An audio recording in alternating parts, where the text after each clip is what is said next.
네, 13에서 15 경정처분 쟁점 함께 공부해 보도록 하겠습니다. 경정처분 쟁점은 대상 적격 파트에서 시험에 꽤 자주 나오는 논점인데요. 핵심은 당초 처분과 경정처분 중 무엇을 소송 대상으로 할 것인가를 정리를 해주셔야 됩니다. 선생님, 경정처분이 시험 쟁점으로 나오면 목차를 어떻게 구성하는 게 좋을까요? 여러분들, 경정처분이 쟁점으로 나오면 자, 문학, 판검 순으로 정리를 해주시면 됩니다. 문학, 판, 검.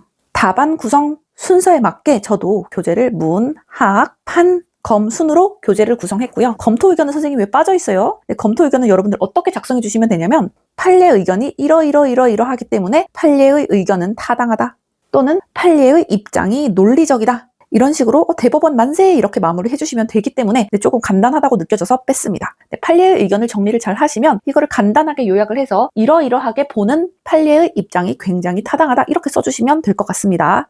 자, 그러면 경정처분에 있어서 첫 번째 목차인 문제점부터 함께 공부해 보도록 할게요. 두 문자 먼저 갈게요.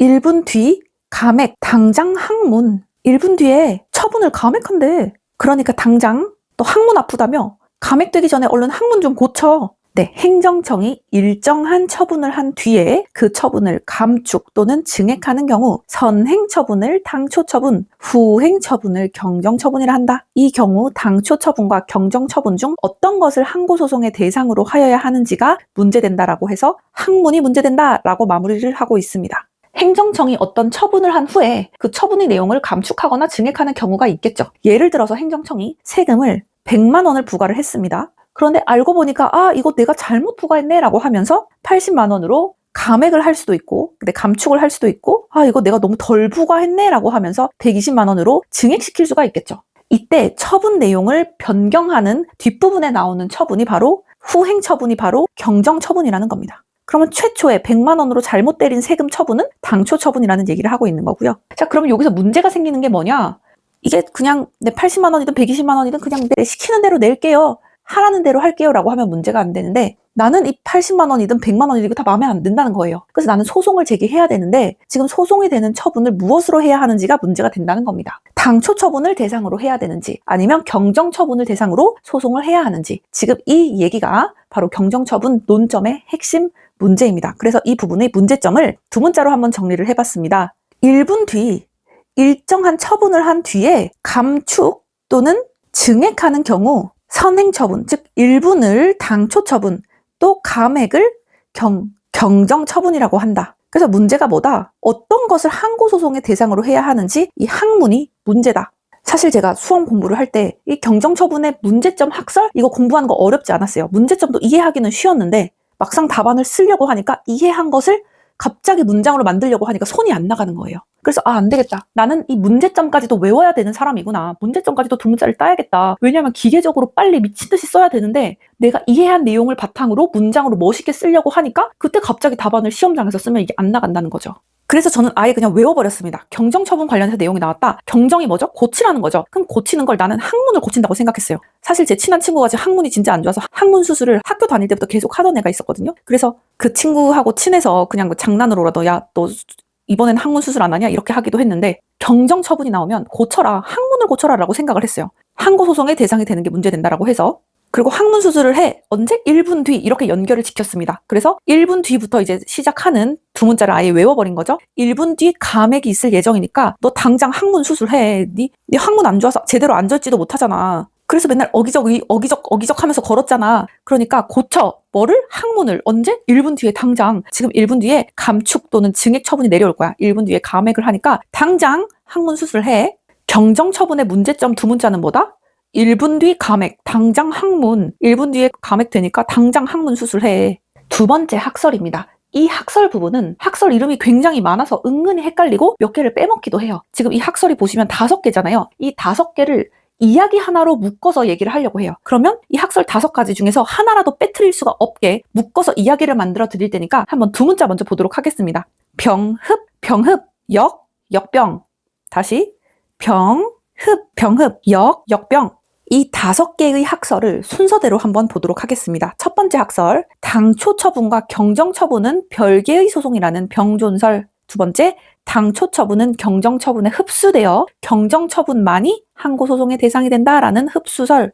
세 번째, 당초 처분은 그대로 존속하지만 경정처분만이 항고소송의 대상이라는 병존적 흡수설. 말이 굉장히 어렵네요. 네 번째, 경정처분에 의하여 수정된 당초 처분이 항고소송의 대상이라는 역흡수설. 다섯 번째, 당초 처분과 경정 처분은 병존하나 항고소송의 대상은 수정된 당초 처분이라는 역흡수 병존설 등이 있다. 일단 이 학설에 대해서 이해하시기 쉽게 엄청 간단하게 설명을 드리고 이 병흡, 영역병을 5개를 한 방에 가져가실 수 있도록 재미있는 이야기 하나를 들려드리도록 하겠습니다. 먼저 문제 상황을 한번 떠올려 볼게요. 행정청이 당초 처분을 한 후에 나중에 경정 처분으로 금액을 감축하거나 증액을 했겠죠. 그러면 항고소송의 대상이 뭔데? 이거를 두고 학설이 지금 5개로 갈리는 겁니다. 네, 순서대로 보면 첫 번째, 병존설이죠. 당초 처분과 경정 처분은 완전히 다른 서로 별개의 처분이라고 보는 겁니다. 별개의 소송이니까 둘 다 각각 항고소송의 대상이 되겠죠. 즉 도처분은 나란히 병존한다. 두 처분은 나란히 병존하고 각각 항고소송의 대상이 되기 때문에 병존설이다. 각각 병존한다. 또 두 번째는 흡수설입니다. 당초 처분이 경정 처분에 흡수돼서 나중에 나온 경정 처분만이 항고소송의 대상이라는 거죠. 즉 당초 처분은 사라지는 거고 나중에 때려 맞은 경정 처분만 항고소송의 대상이 된다는 겁니다. 따라서 이게 거의 흡수됐다고 봐서 흡수설 이렇게 보시면 되고요. 세 번째는 병존적 흡수설입니다. 이 견해는 조금 절충적인데요. 당초 처분은 그대로 남아있지만 항고소송의 대상은 경정처분만 된다고 보는 거예요. 그대로 존속한다는 점에서 병존적 특징을 가지고 있으면서 경정처분만이 항고소송의 대상이네 라는 점에서 흡수설의 특징을 띠고 있기 때문에 2개의 특징을 다 가지고 있어서 병존적 흡수설이 되는 겁니다. 네 번째는 역흡수설입니다. 이거는 방향이 반대입니다. 경정처분이 당초 처분을 흡수하는 것이 아니라 수정된 당초 처분이 소송의 대상이 되는 겁니다. 그래서 방향이 반대이기 때문에 역흡수설이다. 마지막 5번째는 역흡수 병존설입니다. 이 견해는 당초 처분과 경정 처분 모두 각각 병존하지만 항고소송의 대상은 뭐다? 수정된 당초 처분이다. 그래서 병존적 특징과 역흡수설의 특징을 합쳐서 역흡수 병존설, 두 문자는 역병이 되는 거예요. 이것을 기억하기 위해서 제가 이야기 하나를 떠올려 보겠습니다. 한번 상상해 볼게요. 저희 학원 가려면 신림역으로 와야 되죠. 어느 날 지하철역에 신림역에 병든 흡혈귀인 병흡이가 나타났습니다. 흡혈귀 이름이 병흡이에요. 근데 이 병흡이가 신림역에 나타나서 사람들을 물기 시작합니다. 그래서 사람들이 막 소리치는 거죠. 야, 조심해! 저기 병든 흡혈귀인 병흡이가 지하철역에 나타나서 역병을 펴뜨리고 있어. 사람들이 신림역에서 막 지금 노동법 책, 행정징송법 책 가방에 메고 학생들이 막 뛰어가면서 소리를 막 치는 겁니다. 야, 다들 조심해! 지금 신림역 1번 출구 앞에 병든 흡혈귀인 병흡이가 나타나서 역병을 펴뜨리고 있어. 병흡, 역병. 병흡, 역병. 이제 학원 가실 때 이제 신림역에 딱 내리셔서 이제 무슨 두 문자를 생각하셔야 된다? 경정처분에서의 학설 두 문자였지? 병든 흡혈귀인 병흡이가 나타나서 역에서 역병을 퍼뜨렸다고 했지? 병흡, 역병 이렇게 떠올려 주시면 되고 또 참고로 학설 떠올렸으니까 첫 번째 문제점 뭐였지? 벌써 까먹었네. 문제점 두 문자 뭐였지? 하면서 떠올려 주시는 겁니다. 여러분 뭐였죠? 경정처분 고쳐, 경정해, 수정해, 고쳐. 뭘 고쳐? 네 똥구멍 고쳐, 항문 고쳐. 언제 고쳐? 1분 뒤에 고쳐. 왜냐하면 1분 뒤에 감액 경정 처분이 있을 테니까.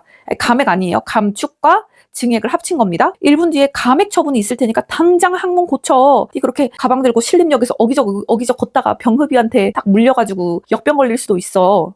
네, 세 번째 판례입니다. 사실 이 부분이 제일 중요합니다. 결국 시험은 판례 결론을 묻기 때문이죠. 두 문자부터 가져가 볼게요.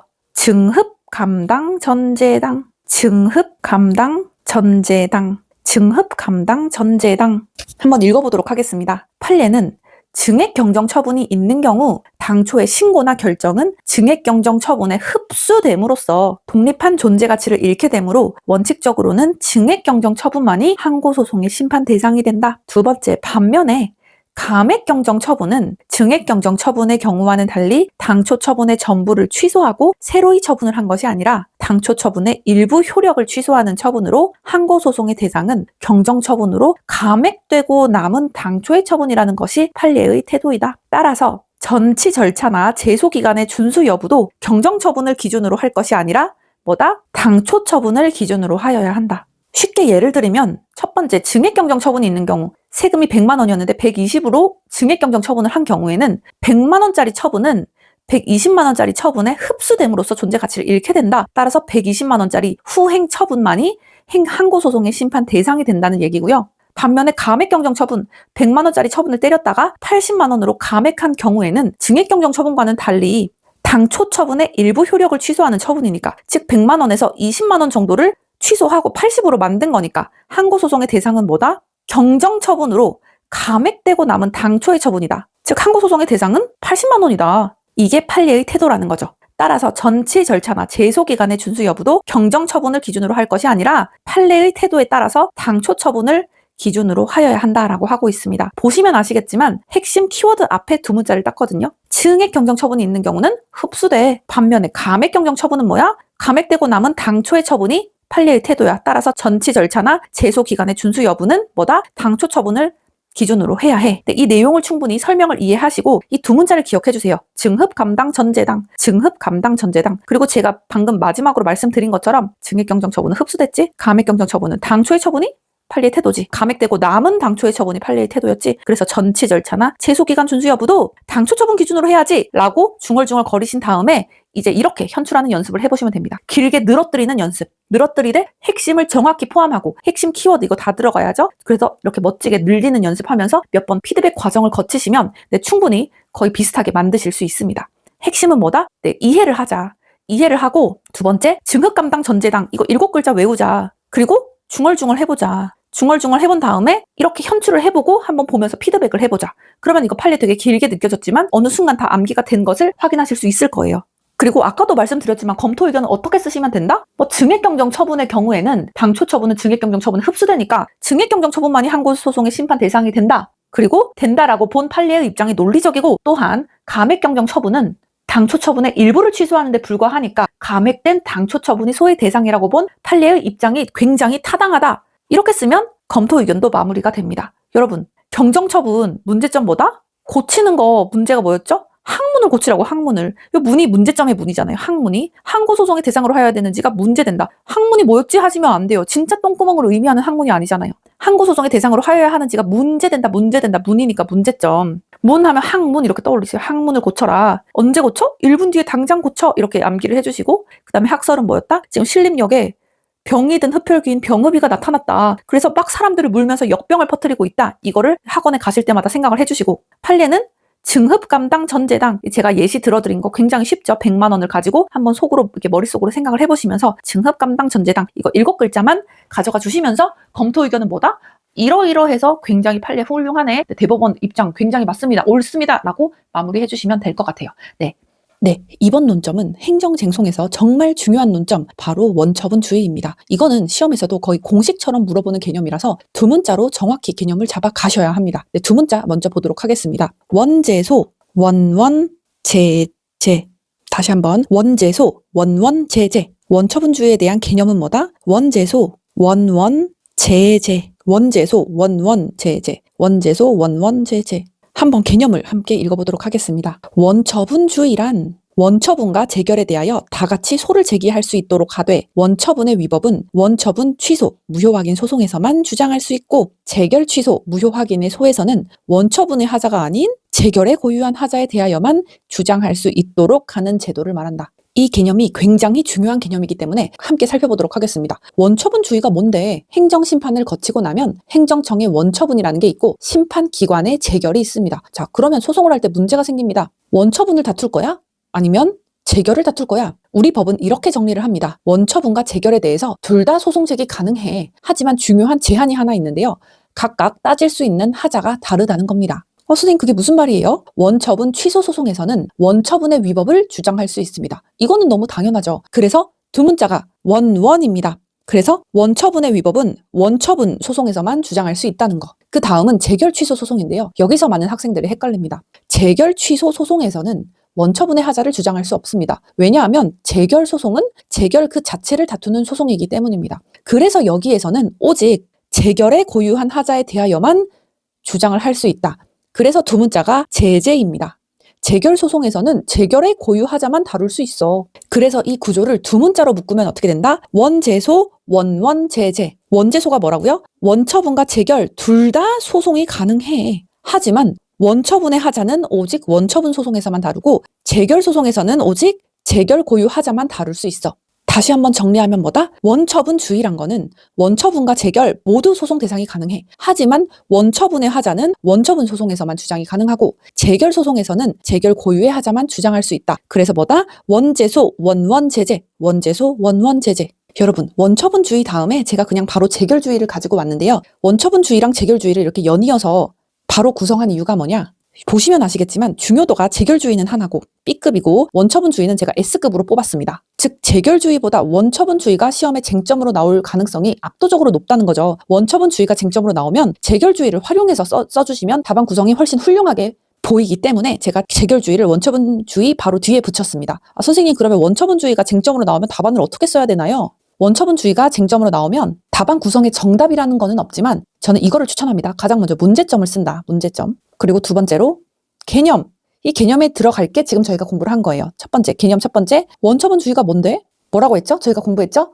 원재소, 원원제재, 원재소, 원원제재 이렇게 써주시면 되고, 두 번째가 아래 17번에서 나온 재결주의에 대한 개념을 그 다음 목차로 써주시면 좋을 것 같습니다. 재결주의는 뭔데? 이렇게 개념을 작성해 주시고, 세 번째는 목차 제목을 행소법의 규정으로 하시던가 아니면 바로 검토 의견을 쓰셔서 재결에 대한 소송에서는 원처분의 위법을 이유로 할 수 없고 재결 자체에 고유한 위법이 있음을 이유로 하는 경우에 한하도록 하여 원칙적으로 원처분주의를 채택하고 있다라고 해서 깔끔하게 마무리를 지어주시면 좋겠습니다. 저희가 지금 16번, 17번 포인트로 잡은 게 이 개념이에요. 16번, 17번 이렇게 저희가 함께 암기를 할 거고요. 문제점은 제가 가져오지 않았는데 잠깐 구두로 설명을 드릴게요. 뭐가 문제죠? 아까 전에 설명드렸지만 원처분과 또 이에 대한 재결은 모두 행정청의 공권력적 행위로서 다 같이 항고소송의 대상이 될 수 있어. 그런데 아무런 제한 없이 원처분과 재결 이 양자를 모두 소송의 대상으로 허용하면 판결의 모순, 저촉이나 소송 경제에 반하는 등의 문제가 발생할 수 있어. 그래서 원처분만을 소송의 대상으로 허용해야 되는지 재결에 대하여만 소를 허용해야 되는지 이런 입법주의적 문제가 생겼는데 이게 바로 원처분주의와 재결주의야 라고 하면서 문제점을 끌어내주시면 되고 그 다음 개념으로는 저희가 지금 암기한 포인트들을 작성해 주시면 될 것 같습니다.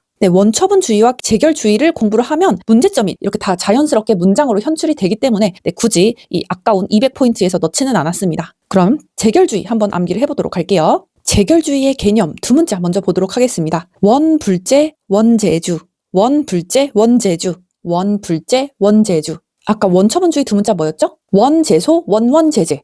원재소, 원원제재. 자, 재결주의 두 문자 뭐죠? 원불재, 원재주. 원불재, 원재주. 원불재, 원재주.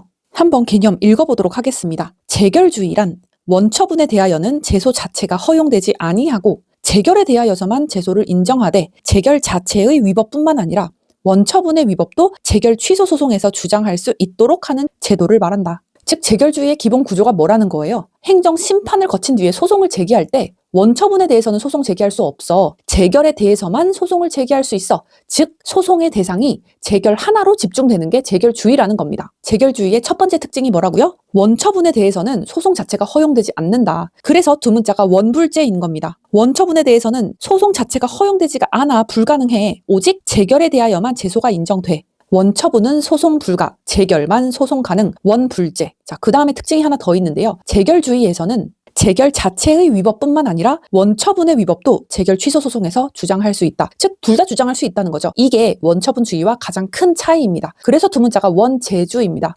원처분의 위법도 재결 취소 소송에서 주장할 수 있어. 즉, 재결 취소 소송에서는 원처분의 위법, 추가적으로 재결에 대한 위법, 모두 주장이 가능하다는 게 가장 큰 특징입니다. 그래서 제가 핵심 키워드에서 두 문자를 뽑았더니 이렇게 입에 착 달라붙는 문장이 나왔습니다. 원불재, 원재주. 원불재, 원재주. 이 자체로도 가져가셔도 되는데요. 혹시나 원불재, 원재주가 너무 기억이 안 나 라는 분들을 위해서 스토리 한번 말씀을 드릴게요. 어떤 식당이 있고 알바생이 있고 모자를 쓴 알바생이 있고 여기에 엄청 등치 큰 사장님이 있습니다. 이 알바생을 원처분이라고 생각을 하고 사장을 재결이라고 생각을 해볼게요. 이 식당에서 밥 먹은 손님이 이제 따지려고 합니다. 음식 맛이 왜 있다고요? 라고 따지려고 하는데 막 따지려고 이 사람이 막 이렇게 생긴 사람이 이렇게 따지러 가려고 하니까 옆에 있던 누군가가 말합니다. 야, 그 알바 원처분한테 따져봤자 소용없어. 원래 불가능한 상대야. 알바, 원처분 아무 힘도 없어. 원래 불가능해. 원래 불가능해. 저 알바는 원래 불가능해. 그러면서 이렇게 말을 덧붙입니다. 차라리 주인, 사장인 재결한테 가서 따져. 거기 가면 알바 잘못이든 이 사장 본인의 잘못이든 다 같이 따질 수 있어. 원재주. 원처분의 위법도 재결 취소에서 재결 취소 소송에서 주장할 수 있다. 즉 알바의 잘못뿐만 아니라 사장의 잘못까지 모두 주장할 수 있어. 원재주. 이 알바와 사장 스토리 생각하시면 이 개념 암기 이해에 조금 도움이 되지 않을까 해서 가져와 봤습니다. 마지막으로 원처분주의와 재결주의 시험에 나올 가능성이 높으니까 한 번만 비교 포인트 잡고 넘어가도록 하겠습니다. 원처분주의는 뭐였죠? 원처분 소송 가능, 재결 소송 가능. 하지만 재결 소송에서는 재결의 고유하자만 주장해야 돼. 원재주, 원원제재, 원재주, 원원제재. 그 다음 재결주의는 뭐였죠? 원처분에서는 소송 원래 안 돼 불가능해. 하지만 재결 소송에서는 재결 자체의 위법뿐 아니라 원처분의 위법도 함께 주장 가능해. 원불재, 원재주, 원불재, 원재주. 시험에 나올 가능성은 원처분주의가 조금 더 높으니까 원처분주의 위주로 조금만 더 설명을 드릴게요. 문제점은 아까 말씀드린 대로 원처분이랑 재결 모두 행정청의 공권력적 행위야. 그래서 다 같이 항고소송의 대상이 될 수 있는데 둘 다 소송의 대상으로 허용하면 판결에 모순 저촉이나 소송 경제에 반하는 등의 문제가 발생할 수 있어 라고 멋지게 써주시고 그 두 번째 목차로 개념을 쓰신 다음에 첫 번째 원처분주의는 뭐라고 쓰면 된다? 원재소, 원원제재. 두 번째 재결주의는 뭐다? 원불재, 원재주. 원재소, 원원제재, 원불재, 원재수 이렇게 두 개를 대비시켜서 작성을 해주시면 되고 마지막으로 행소법의 규정 이 파트에서는 행정소송법 제19조 단서와 또 행정소송법 38조 이 법전 막 찾아보시면서 멋지게 써내려가시면 이 쟁점이 나와도 빈틈없이 쓰실 수 있을 거라고 확신합니다. 좋습니다. 이제 행정쟁송에서 아주 중요한 논점 재결 자체의 고유한 위법입니다. 이 논점은 방금 봤던 원처분주의와 바로 연결되는 내용의 핵심이기 때문에 시험에서도 묶어서 나올 가능성이 굉장히 높습니다. 여러분, 재결 자체의 고유한 위법이 뭘까요? 아래에서 의가 나오긴 하지만 저희가 쉽게 우리 말로 한번, 나의 말로 한번 편하게 얘기를 해볼까요? 재결 자체의 고유한 위법이 뭘까? 일단 원처분에는 존재하지 않았지만 재결청의 재결 단계에서 비로소 창설된 주체나 절차, 형식, 내용의 위법을 재결 자체의 고유한 위법이라고 여러분들 파악하고 계실 겁니다. 그러면 시험에서 재결 자체의 고유한 위법이 쟁점으로 나왔다라고 하면 여러분 목차를 어떻게 정해야 될까요? 첫 번째 의의 작성을 해주시고 의의는 바로 첫 번째로 나오고 있고요. 두 번째 만약에 적법한 행정심판 청구에 대해 각하 재결을 했다면 이것도 원처분에 없는 재결 자체의 고유한 하자에 해당해? 라는 내용을 작성을 해주시면 되고요. 이 두 번째 목차도 아래 그대로 가져왔습니다. 그대로 컨트롤 CV 해주시면 됩니다. 그럼 세 번째 목차는 뭐로 잡으면 좋을까요? 이것도 이대로 쓰시면 되는데요. 그럼 기각 재결의 경우는 어떻게 되는 건데 예를 들어서 첫 번째 조문을 끌어와서 이러이러한 경우에는 재결 단계에서의 고유한 하자에 해당해? 라고 물음을 주시고 두 번째는 판례에 따르면 이러이러한 사건은 재결의 고유한 위법을 다투고 있는 것에 해당한다고 판시하고 있어 라고 하시면서 마무리로 이제 검토 의견, 행소법 19조 단서를 위반했을 때 어떤 효과가 나타나는지 그래서 어떤 게 타당한지 이렇게 조문을 근거로 검토 의견을 멋지게 적어주시면 됩니다. 지금 포인트 18에서 21번을 그대로 가져와서 그대로 쓰시면 됩니다. 포인트 18, 19, 20, 21번까지 그대로 암기하셔서 재결 자체의 고유한 위법에 대한 쟁점이 나왔다 하시면 요까지 그냥 그대로 쓰시면 됩니다. 그리고 검토 의견만 각자 보고 계시는 교수님들의 의견 그리고 대법원 판례의 입장을 잘 녹여내서 적어주시면 되겠죠. 첫 번째 의의부터 시작을 해보도록 하겠습니다. 두 문자 먼저 가져가 볼까요? 이거 제가 수험생 시절에 직접 썼던 건데 재고 원무 주절내 재고 원무 주절내 재고 원무 주절내 이걸 계속 따라하다 보면 입에 굉장히 착 달라붙어서 나중에 뜬금없이 재고 원무 주절내 이게 그냥 갑자기 머리 감다가 떠오를 때가 있어요. 그럼 이게 무슨 두 문자였지? 라고 생각해보면 재고니까 재결 자체의 고유한 위법에 대한 판례였구나 라고 재고 원무 주절내 이게 계속 이제 떠오르시게 될 거거든요. 처음이어서 낯설지만 지금 저희 계속 반복을 할 거기 때문에 그냥 기계적으로 계속 따라 해주시고 중얼중얼 거려주시기 바랍니다. 재고 원무 주절내 이거는 재결 자체의 고유한 위법에 대한 의의에 대한 두 문자다. 재고 원무 주절내 한번 같이 읽어볼게요. 재결에 대한 항고소송은 원칙적으로 재결 자체에 고유한 위법이 있음을 이유로 하는 경우에 한하는데 재결 자체의 고유한 위법이란 재고란 원처분에는 없고 재결에만 있는 하자를 의미하는 것으로서 주체의 하자, 재결의 절차나 형식의 위법, 내용의 위법 등을 의미한다. 쉽게 풀어서 설명을 드리면 행정심판을 거친 뒤에 재결 취소 소송을 제기할 수 있는데 이 소송에는 중요한 제한이 하나 있다는 겁니다. 그게 바로 뭐다? 재결 자체의 고유한 위법이 있어야 된다라는 제한이죠. 즉 재결 취소 소송은 아무 이유로나 마음대로 제기할 수 있는 게 아니라 재결 자체에 고유한 위법, 재결의 독립적인 위법이 있을 때만 가능하다는 겁니다. 여기서 핵심 개념이 바로 이거죠. 재결 자체의 고유한 위법이 뭔데? 즉 원처분에는 없고 재결에만 존재하는 하자를 재결 자체의 고유한 위법이라고 우리는 얘기를 하고 있습니다. 그래서 두 문자가 재고 원무입니다. 재결 자체의 고유한 위법이란 원처분에는 없을 무 아시죠? 원처분에는 없고 그 원처분에는 없으면 어디에만 있어야 돼요? 네, 재결에만 있어야 된다. 재고 원무, 재결 자체의 고유한 위법이란 원처분에는 없어야 돼. 아니 그렇다면 구체적으로 어떤 것이 여기에 해당하는데? 라고 하면서 판례와 이제 교수님들은 대표적으로 3가지를 예시를 들고 있습니다. 첫 번째, 주체의 하자. 예를 들어서 재결을 할 권한이 없는 기관이 재결을 한 경우 그때 주체의 하자가 있겠죠. 두 번째,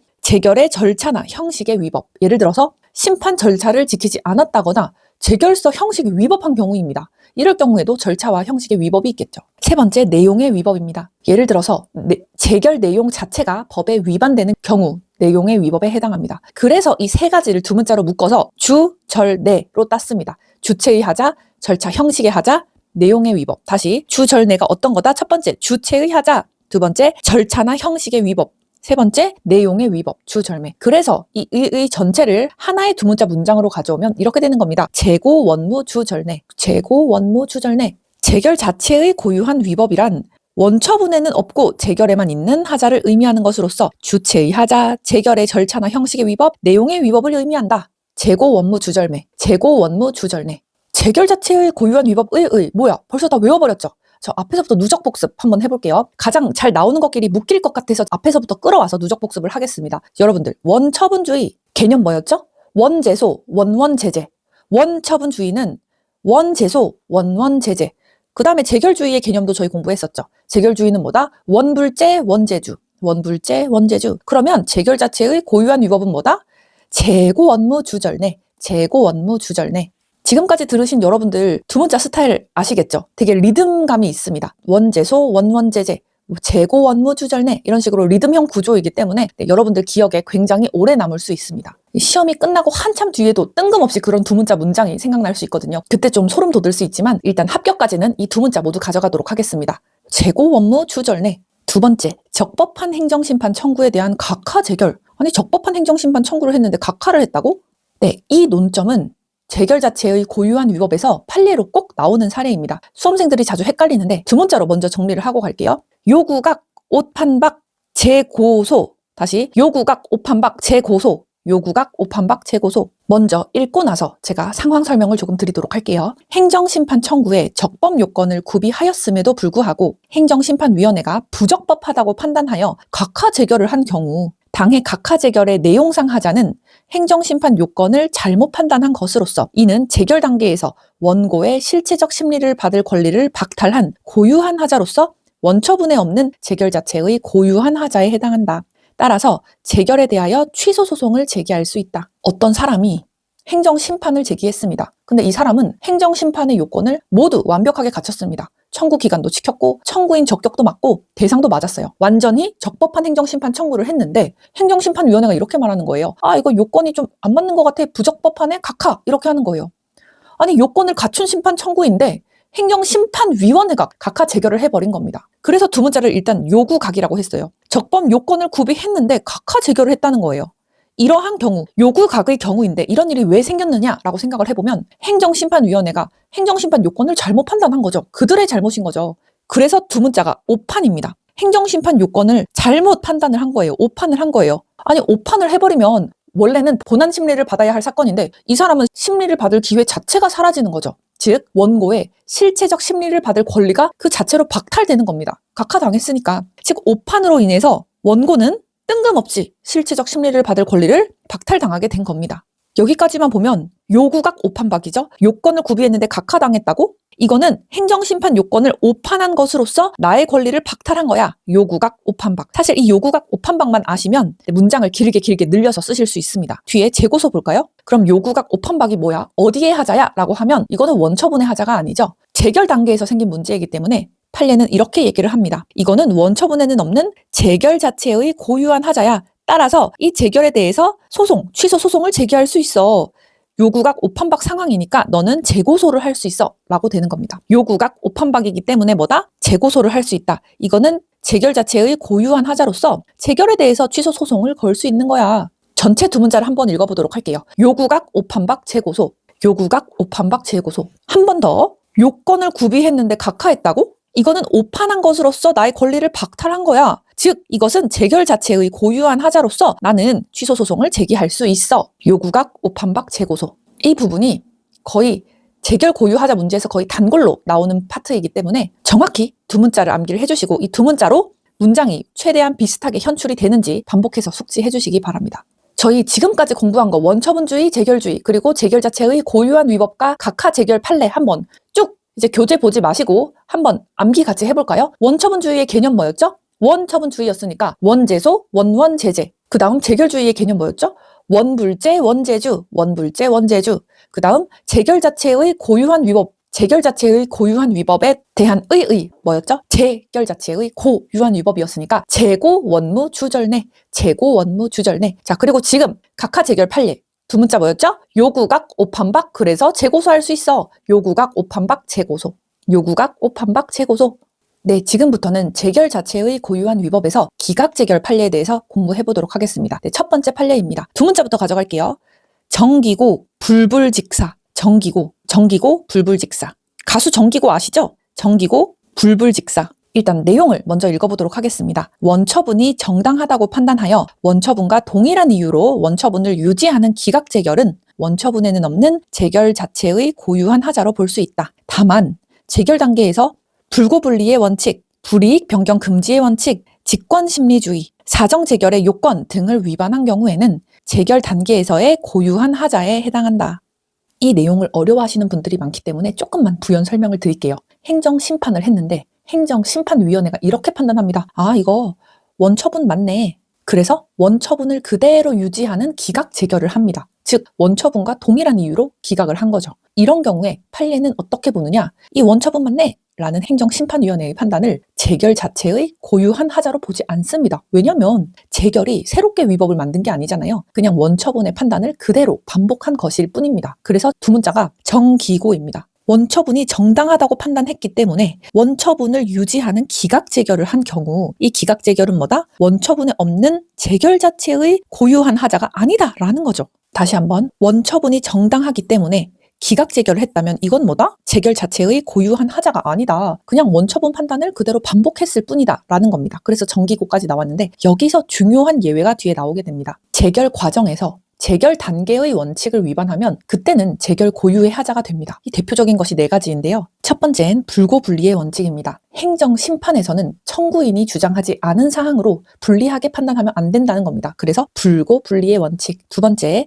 불이익 변경 금지의 원칙. 이름 자체에서도 드러나지만 행정심판을 청구했는데 청구했던 것보다 청구 전보다 다시 행정심판을 청구했는데 청구 전보다 더 불리하게 변경하면 안 된다는 거죠. 그래서 이름 그대로 불이익 변경 금지의 원칙이 되는 겁니다. 세 번째는 직권심리주의인데요. 행정심판은 필요한 사항을 직권으로 조사심리해야 합니다. 그래서 직권심리주의. 네 번째, 사정재결 요건의 위반. 취소해야 할 처분이라도 공익상 필요가 있으면 취소하지 않고 유지하는 재결이 바로 사정재결입니다. 이때 이 사정재결의 요건을 지키지 않으면 당연히 위법이 되겠죠. 그래서 이 네 가지를 묶은 두 문자가 바로 불불직사입니다. 불고불리의 원칙 위반, 불이익 변경 금지 원칙의 위반, 직권심리주의 위반, 사정재결의 요건 등을 위반하면 뭐다? 재결 단계에서의 고유한 하자에 해당하게 되는 거다. 이거를 엄청 재밌는 스토리로 한번 기억해 보도록 하겠습니다. 어느 날 가수 정기고가 방송에 나옵니다. 근데 방송 중에서 그냥 계속 불불거리면서 방구만 끼는 거예요. 불불불거려요, 정기고가. 정기고 팬분들 죄송합니다. 정기고가 방송 중에 노래 리듬에 맞춰서 계속 불불거리면서 방구를 끼는 거예요.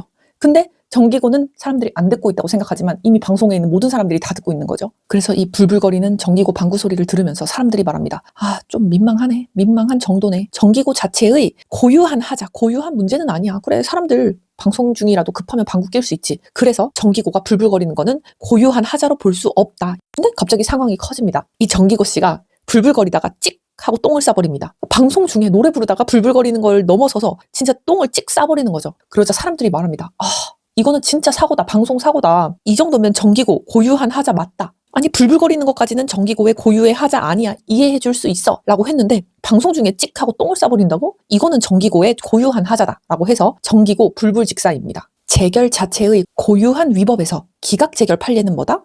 정기고 불불직사. 원처분이 정당하다고 판단해서 기각재결을 했다면 이거는 재결 자체의 고유한 하자로 볼 수 없어. 하지만 불불거리다가 찍 하고 똥까지 싸버렸다? 이거는 재결 단계에서의 고유한 하자 맞다. 어떻게 방송 중에 똥을 싸냐? 방송 중에 똥 싼 정기고를 생각하시면 되겠습니다. 기각재결은 뭐다? 정기고가 방송 중에 똥 쌌다. 이제 기각재결 두 번째 판례 가겠습니다. 여기서부터는 언제 재결의 고유 하자가 되는가 이거를 정확히 잡는 구간인데요. 네, 두 문자 먼저 따고 상황 설명을 드리도록 하겠습니다. 원동기 재고 있다. 원동기 재고 있다. 아, 원동기 재고가 없는 줄 알았는데 원동기 재고 있다. 한번 읽어보도록 하겠습니다. 이러한 법리하의 판례는 여기서부터 중요하죠. 원고는 이 사건 재결이 이 사건 원처분과 기본적 사실관계의 동일성이 인정되지 않는 처분 사유를 들어 원고의 재심사 청구를 기각한 것은 위법하다라고 주장하며 이 사건 재결의 취소를 구하고 있는 바, 이는 이 사건 원처분에는 존재하지 않는 이 사건 재결의 고유한 위법을 다투고 있는 것에 해당한다라고 판시하여 기본적 사실관계의 동일성이 인정되지 않는 처분 사유로 원고의 재심사 청구를 기각한 경우 직권심리의 원칙의 한계를 위반한 재결 자체의 고유한 위법에 해당하는 것으로 본다. 네, 되게 길었죠. 중요한 부분은 이 부분입니다. 이 판례 내용을 그대로 따온 건데요. 이런 상황인 거예요. 원고가 행정심판을 했는데 행정심판위원회가 기각? 이렇게 해버린 거예요. 근데 여기까지는 흔한 상황이죠. 근데 문제는 그 다음입니다. 위원회가 기각하면서 들고 나온 사유가 뭐냐? 원처분과는 전혀 다른 사실관계를 가져 나온 거예요. 즉 기본적 사실관계의 동일성, 기사동이 인정되지 않는 사유를 가지고 나온 거죠. 그래서 여기서 두 문자가 나온 겁니다. 원동기 재고 있다. 판사가 사건을 보다가 이렇게 말하는 거예요. 이거 원처분이랑 기본적인 사실관계도 다르잖아. 원동기잖아. 원처분과 기본적 사실관계의 동일성도 인정되지 않는 사유를 가져와 놓고서는 기각을 시킨 거잖아. 이거는 위법이지 라고 주장하면서 이 원동기는 뭐다? 재결의 고유한 위법을 다투고 있는 거다. 재고이다. 재결의 고유한 위법을 다투고 있는 거다. 재고 있다. 즉 원동기는 재고 있다. 원동기는 재고 있다. 판사가 사건을 보다가 말하는 거죠. 이거 원처분이랑 기본적 사실관계도 다르잖아. 기사동도 인정되지 않잖아. 줄여서 기사동이라고 할게요. 그런데도 행정심판에는 에이 모르겠다라고 하면서 그냥 다른 이유를 가져와서 그 이유로 기각 그냥 이렇게 가버린 거예요. 행정심판위원회가. 그러자 원고가 바로 반응을 합니다. 이거는 원처분 내용이 아니고 재결해서 새로 만든 문제잖아. 이렇게 법원에서 난리가 나니까 판사가 딱 정리를 합니다. 그래. 자, 내가 정리할게. 이거는 원처분 문제가 아니고 재결 단계에서 생긴 위법 맞아. 재고 있어. 재고 있는 거 맞아. 재결의 고유하자 있어.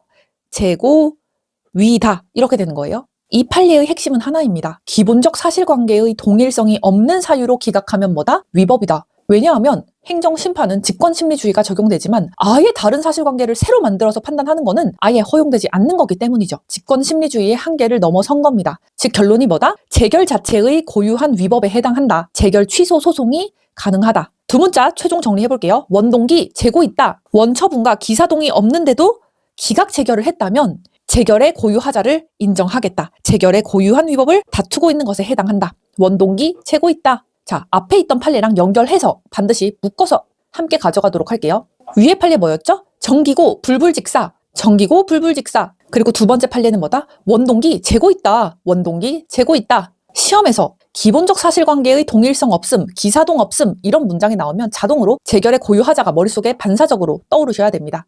세트로 가져갈게요. 정기고 불불직사. 원동기 재고 있다.